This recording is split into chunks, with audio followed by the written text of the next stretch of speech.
Et salut tout le monde, j'espère que vous allez bien. Encore une fois, une grosse journée remplie de tâches à faire aujourd'hui. On a besoin de bâcher au complet l'emplacement des petits pois sucrés au complet. Je veux faire les 2 blocs. Enlever tout les brocolis, les choux-fleurs, réussir à enlever la toile tissée et aussi abaisser les tomates et les concombres. Une autre journée à la ferme, c'est parti!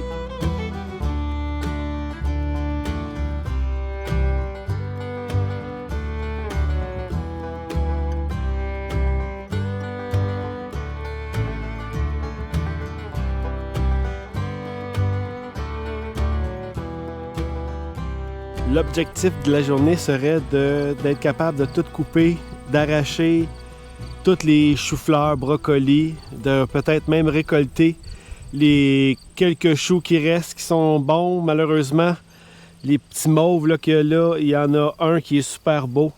Lui, je vais pouvoir le récolter, mais tous les autres, là, ils n'ont pas vraiment poussé. Ça a resté tout petit. J'ai vraiment besoin de cet emplacement-là pour les futures plantation de laitue. Il y a d'autres légumes aussi que je vais faire à cet endroit-là. Je veux aussi, dans les pois sucrés, partout, récupérer les T-posts, récupérer les cordes. Après ça, par la suite, peut-être juste arracher les plus gros ou juste les couper rapidement, tout coucher, mettre la bâche, les tirer jusqu'au plus loin, tout couvrir cet endroit-là au complet, le bloc, parce qu'il va devenir les engrais verts au complet. On a une première étape de fait, c'est on a réussi à enlever les cordes dans les T-posts. Puis toutes les T-posts aussi ont été enlevés finalement. Ça a pris par 2 reprises parce que la dernière fois on s'est fait prendre par la pluie. Je vous présente Laurence! Donc Laurence, oui, c'est elle qui m'aide à la ferme cette année. Donc comme j'expliquais tantôt, je voulais tout arracher. Toutes les mauvaises herbes, on les met en surface. C'est sûr que ça aurait été mieux si on aurait eu le tracteur pour tout déchiqueter ça. Ça aurait été plus facile pour le sol de le digérer. Mais là, malheureusement, c'est pas grave parce que on verra l'état par la suite après avoir mis les bâches, après quelques semaines, s'il faut tout tasser pour les engrais verts, mais ça va devenir les engrais verts de toute manière. Donc, il reste une rangée. Par la suite, on va tout bâcher ça avec la belle toile d'occultation ici, puis toutes les autres qui traînent un peu partout. Les petits pois sucrés, chose du passé, on a réussi à tout couvrir avec les bâches d'occultation. Ça en a pris quand même 3 pour couvrir toute la surface, même si j'en avais des super grosses. Celle qui était 50 pieds par 50 pieds, on l'a coupée en 2 pour être plus facile de la manipuler. Surtout quand je suis toute seule, 50 pieds, je réussissais, mais quand même, s'il y a de l'eau dedans, c'est très lourd. Mais je vous donne un aperçu de ce que ça a l'air. Si vous vous souvenez, dans la dernière vidéo, j'avais montré avec toutes les mauvaises herbes. Donc, ça fait une méchante différence. On a utilisé un peu de T-post sur le dessus des toiles parce que, étant donné qu'on a mis beaucoup de matière verte, ben ça faisait comme gonfler. Puis moi, je voulais vraiment que tout soit vraiment en contact du sol pour être le plus digéré possible. C'est sûr que ça va être très difficile parce que je l'expliquais, ça n'a pas été broyé. Ça n'a pas été broyé, fait que c'est un peu plus difficile. Mais quand même, c'est pas urgent, ça va être les engrais verts, fait que je peux laisser ça pendant au moins quelques semaines. On est seulement mi-août environ.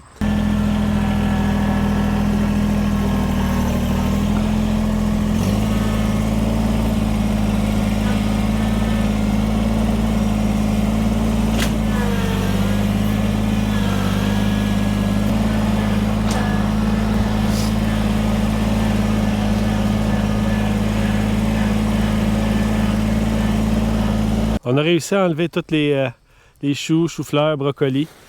Ça a été quand même assez long, même très long, mais on a réussi.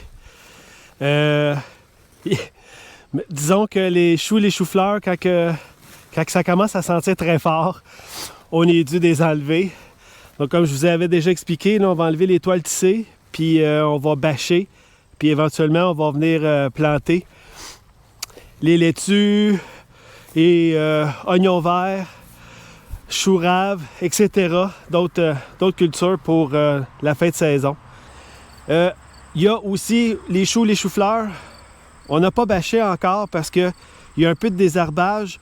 Puis même que je pense que, étant donné que les planches sont quand même assez clean, on n'aura pas besoin de bâcher pour les mauvaises herbes. Il y en a juste un peu. Il y a encore des troncs de choux, de choux-fleurs, brocolis. Mais les parcelles sont quand même super belles. On va juste avoir à marquer puis venir planter directement. Le sol a resté très, très beau. Donc, on a arraché tous les brocolis, les choux, les choux-fleurs. Je les ai apportés dans ce coin ici. Ça va devenir mon futur petit composteur de ce coin-là. Mais je voulais vous montrer ce que ça fait en biomasse, toute la quantité. Donc, c'est sûr que là, oui, il y a un petit peu de BRF, si on peut appeler ça comme ça, parce que le BRF, il n'est plus vraiment BRF, il est vraiment plus décomposé, là. Donc, j'utilise ça ici, que je mets par-dessus, puis je vais le mélanger avec tous les choux, les choux-fleurs, là, tous les restants. Donc, ça en fait quand même beaucoup. Éventuellement, comme j'expliquais, ça va devenir mon petit composteur de tous les déchets de la ferme de ce côté-là. Ça va être plus proche. Puis celui qui est pas loin de la remise, lui, éventuellement, il va probablement changer de place parce que cet endroit-là va probablement devenir la salle de lavage, puis tout au bout, le frigidaire. Comme ça, quand on a des livraisons, parce que l'entrée ici, c'est l'entrée principale pour venir chercher les livraisons de légumes. Donc, les gens roulent jusqu'au fond. Puis, juste de ce côté-là, ben, il y a la remise. Donc, ça va être plus facile pour moi de sortir. Ça va être plus facile pour moi de sortir les légumes puis les apporter au camion. Puis même, éventuellement, je vais probablement faire un dégagement dans les arbres pour que les camions puissent reculer quand on va avoir des grosses livraisons à faire. Mais c'est ça. Ça va devenir le petit composteur. C'est proche. J'ai des grosses baies de foin ici. Je vais probablement faire un rectangle, quelque chose comme ça pour pouvoir faire un coin juste pour le compost d'ici. Même avec les grosses chaleurs dans les tunnels, en plein soleil, il y a un travail qui doit être fait. Puis c'est d'abaisser les plants de tomates et les tasser pour les accoter sur les supports qu'on a installés dernièrement. Étant donné que les plants de tomates sont rendus complètement au plafond, ben, pour leur donner la possibilité de continuer à pousser, ben, on va dérouler la corde peut-être sûrement 2 fois. On va tutorer les plants de tomates à la ficelle. Puis on va pouvoir les tasser de manière à poursuivre pendant la saison notre récolte de tomates cerises. Je vais vous montrer là, comment je vais faire là, pour tourner alentour des poteaux puis des à-côtés. Une chose qui est importante, c'est qu'il faut toujours respecter aussi la direction. On voit que cette allée-là s'en va par là. Celle-ci s'en vient par ici. Donc, pour bien faire les choses, je commence soit par ce plan-là ou le dernier de cette rangée-là pour tourner en rond parce que je ne peux pas le tasser dans les autres plants de tomates. Vous avez sûrement compris. Donc, c'est pour ça qu'on va tasser les plants de tomates. Puis, de cette manière-là, ben, les plants, à la base, ils vont probablement finir la saison, si je prends le premier plan, ils vont probablement finir directement au milieu du tunnel. Donc, quand on parle d'abaisser, c'est ça qu'on va faire. C'est que la ficelle, elle est accrochée. Mais là, étant donné que la tête est rendue au bout, je vais la défaire une fois, tasser la tige dans l'autre direction, puis venir l'accrocher de manière à partir de l'autre côté. J'ai tourné autour de mon tuyau.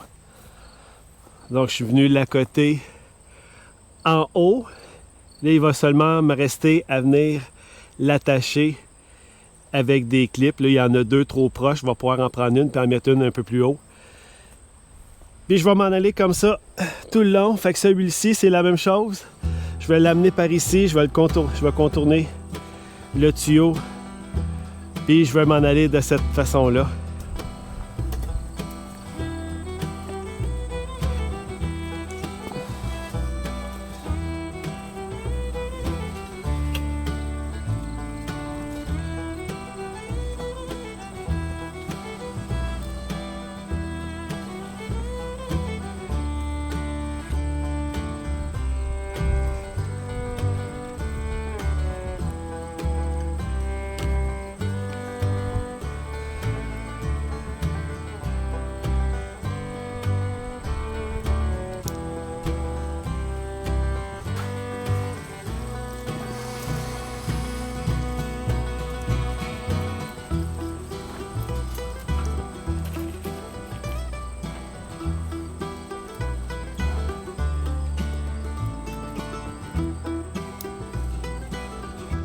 Alors, les plants de tomates, c'est terminé. On a terminé des abaissés. C'est la même chose pour les cocombes. Je suis vraiment très content. C'est sûr que je me retrouve encore avec beaucoup de fruits au sol. C'est comme si la serre, pas la serre, mais le tunnel aurait besoin d'un 2 pieds supplémentaires en fait d'auteur. Disons plus ou moins 10 pieds. De cette manière-là, si on lève de 2 pieds, bien, on s'entend que les fruits seraient probablement à une hauteur respectable pour pouvoir les récolter sans avoir à se mettre à genoux. Mais c'est ce que ça donne. Donc, toutes les plants touchaient carrément au plastique. C'est sûr qu'il y en a là, qu'on a abaissé tout simplement juste un peu parce que si on les baisse trop, on va se ramasser avec une trop grosse banane ici. Puis je veux pas avoir les plants qui touchent par terre. Donc oui, c'est sûr que ça fait encore un gros mismatch, mais comme j'expliquais dans une autre vidéo, toutes les grappes qu'on voit plus loin, c'est toutes des grappes qui devraient, oui, être un peu plus haut si le tunnel serait 2 pieds plus haut. Mais il y a des fruits qui auraient dû être récoltés, mais étant donné à cause des températures, ça l'a empêché de mûrir plus vite. Je vous montre ici là, juste une meilleure idée de ce que ça pourrait avoir de l'air. Ça, c'est une belle angle. Donc, les fruits sont beaucoup plus faciles d'accès. C'est pas comme là-bas. Abaisser les cocombes, c'est la même chose que les tomates. Mais je tenais quand même à vous le montrer. Ça va peut-être être un peu plus visible ici pour les cocombes. Donc, le plan est ici. Donc, on l'a fait tourner autour du poteau en l'appuyant sur le support. Et on est venu l'accrocher l'autre côté en déroulant la corde 2 fois, de manière à être capable de le transporter ou le traverser de l'autre côté. Puis ça va être la même affaire quand les tiges vont être assez longues. Je vais la passer en arrière du tuyau, la coter sur le support, puis on va continuer. Mais on voit bien le plant de cocombe qui est ici, puis qui s'en va là-bas. Là, on a commencé à aussi effeuiller parce que ça fait beaucoup de feuilles à la base, puis c'est sûr et certain qu'il va se ramasser beaucoup d'humidité, puis éventuellement, ben là, toutes les maladies peuvent arriver facilement. Donc pour effeuiller aussi, c'est important de faire ça une journée qui fait soleil, avec une bonne ventilation, un bon petit vent pour aider au plant à mieux guérir, parce que veut pas, quand on coupe les feuilles, ça fait plein de plaies, des ouvertures. Donc il faut faire ça une journée ensoleillée avec un bon petit vent. Moi je le sens ici. Donc, ça serait une journée idéale. Il annonce super beau. On effeuille, mais ça vous donne une idée. Puis, on va continuer comme ça. Les plants sont quand même rendus quand même assez hauts. Mais il va falloir le faire au moins 2 fois semaine, étant donné que les températures sont vraiment au maximum pour la production de cocombes. 2 fois semaine, facilement. On a fait un petit upgrade à notre salle de lavage. Aujourd'hui, on s'est ajouté la petite tente pour nous protéger parce qu'on a quand même encore beaucoup de légumes, racines et autres à laver aujourd'hui. Donc exposés, comme je l'avais déjà mentionné, au soleil l'après-midi. Ici, il y a plus ou moins de vent, il fait très chaud. Donc la petite tente aujourd'hui, ben, ça va faire une grosse différence parce qu'on va être à l'ombre pour travailler.